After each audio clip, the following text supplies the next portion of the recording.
ভাবুন তো, বিশ্বকাপের মঞ্চ, কোটি কোটি সমর্থকের চোখ টিভির পর্দায়। আর ঠিক সেই মুহূর্তে ব্রাজিল স্কোয়াড ঘোষণার তালিকায় যদি না থাকে একটি নাম, যে নামটা এক দশকেরও বেশি সময় ধরে সেলেসাওদের আক্রমণের প্রাণ, ভরসা আর সাহসের প্রতীক। প্রশ্নটা এখন একটাই, নেইমার কি খেলবেন নাকি খেলবেন না?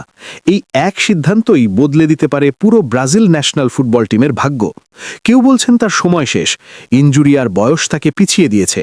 আবার কেউ বলছেন বড় মঞ্চে ব্রাজিলকে টেনে তোলার মতো অভিজ্ঞ আর কার্যকর ফুটবলার এখনও একজনে, নেইমার। তাই বিতর্কটা এখন তুঙ্গে, দলে রাখা উচিত নাকি ঝুঁকি না নিয়ে বাদ দেওয়া উচিত। কিন্তু বাস্তবতা বলছে অন্তত তিনটে বড় কারণে নেইমারকে ছাড়া বিশ্বকাপে নামা মানে নিজেরাই নিজেদের শক্তি কমিয়ে নেওয়া। প্রথমত, অভিজ্ঞতা ও নেতৃত্ব।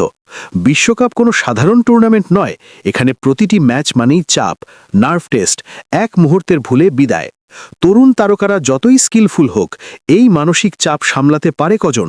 ব্রাজিল দলে আজ অসাধারণ প্রতিভা আছে, কিন্তু বড় মঞ্চে বহু যুদ্ধ লড়া অভিজ্ঞ যোদ্ধা হাতে গোনা। এই জায়গাতেই নেইমারের উপস্থিতি আলাদা।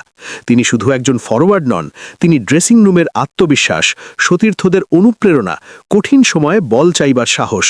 যখন ম্যাচ জমে যায়, যখন গোল দরকার, যখন সবাই একটু থমকে থাকে, ঠিক তখনই নেইমারের মতো খেলোয়াড়রা দায়িত্ব কাঁধে তুলে নেন। তার শরীরী ভাষা, বল কন্ট্রোল, মাঠে নির্দেশনা সবই তরুণদের ভরসা দেয়। তাকে ঘিরেই দল খেলে, আর এই মানসিক শক্তিটাই বিশ্বকাপে পার্থক্য গড়ে দেয়।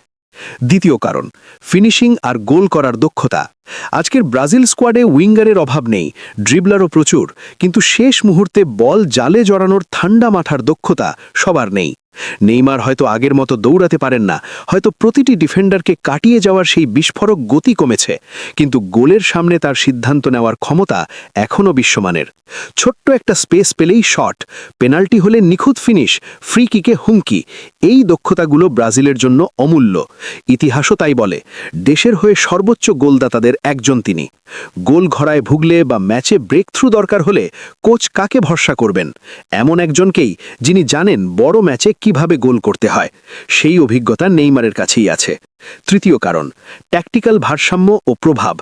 নেইমার শুধু এক পজিশনের খেলোয়াড় নন, তিনি বাম wing, central attacking mid, false nine, একাধিক ভূমিকায় খেলতে পারেন। ফলে কোচ সহজেই কৌশল বদলাতে পারেন ম্যাচের পরিস্থিতি অনুযায়ী। সবচেয়ে বড় কথা, নেইমার মাঠে থাকলে প্রতিপক্ষের ডিফেন্ডাররা স্বাভাবিকভাবেই তাকে ডাবল মার্কিং করে, অর্থাৎ 2-3 জন খেলোয়াড় তার দিকে টানবে, আর তাতেই অন্যদের জন্য তৈরি হবে ফাঁকা জায়গা। এই স্পেসেই আরও ভয়ঙ্কর হয়ে উঠতে পারে ভিনিসিয়াস জুনিয়র, রাফিনিয়া বা তরুণ প্রতিভা এস্তেবান উইলিয়ান। অর্থাৎ নেইমার নিজে গোল না করলেও অন্যদের দিয়ে গোল করানোর পরিবেশ তৈরি করে দেন। এটাই তার প্রকৃত ইম্প্যাক্ট। তবে সমালোচনাও কম নয়। ইনজুরি তাকে বারবার মাঠের বাইরে রাখে, এক ম্যাচ খেললে 2 ম্যাচ বিশ্রাম, এমন অভিযোগও আছে। বয়সও ধীরে ধীরে বাড়ছে, তাই অনেকেই মনে করেন ভবিষ্যতের কথা ভেবে এখনই তরুণদের সুযোগ দেওয়া উচিত। যুক্তিটা অযৌক্তিক নয়, কিন্তু বিশ্বকাপের মতো টুর্নামেন্টে শুধু ভবিষ্যৎ নয়, বর্তমান ফলাফলটাই আসল। এখানে ঝুঁকি নিয়েও সেরা অস্ত্র ব্যবহার করতে হয়, আর ফিট থাকলে নেইমার এখনও ব্রাজিলের সবচেয়ে বড় অস্ত্র। সব মিলিয়ে হিসাবটা খুব সহজ। নেইমার থাকলে ব্রাজিল পায় অভিজ্ঞতা, নেতৃত্ব, গোল, সৃজনশীলতা আর মানসিক শক্তি।